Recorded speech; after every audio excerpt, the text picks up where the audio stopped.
Welcome back. ఈరోజు మనం ఈ క్వశ్చన్ చూడబోతున్నాం. క్వశ్చన్ ఏంటి? What is the remainder when 7 to the power of 41 divided by 10? 7 to the power of 41ని 10తో భాగించినప్పుడు వచ్చే రిమైండర్ ఏంటి అన్నది question. Will take definitely 7 to the power of 41ని మనం అక్కడ లిటరల్గా మల్టిప్లై చేయం ఎగ్జామ్ హాల్లో. Will find out a shortcut for that. 7 to the power of 41 ఎంత అన్నది మనం కాల్కులేట్ చేయక్కర్లేదు. అది 7 to the power of 1 ఏంటి?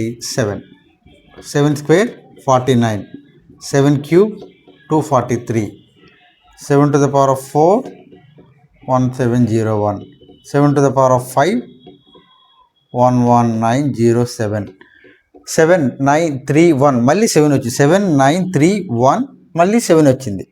Again 7 to the power of 6 ఏదైనా కూడా మళ్ళీ 9 వస్తుంది. సో ఏంటిది? 7931 ఇవి మల్టిప్లై రిపీట్ అవుతూ ఉన్నాయి. సో ప్రతి 4 సార్లు మల్టిప్లై చేసినప్పుడు to the power of every 4 స్టెప్స్కి అది రిపీట్ అవుతుంది. కాబట్టి ఈ 7 to the power of 41, ఈ 41 అంటే నియరెస్ట్ 4 మల్టిపుల్ ఈజ్ 40. అంటే 7 to the power of 40 అన్నది 1తో ఎండ్ అవుద్ది. So 7 to the power of 41 అన్నది 7తో ఎండ్ అవుద్ది.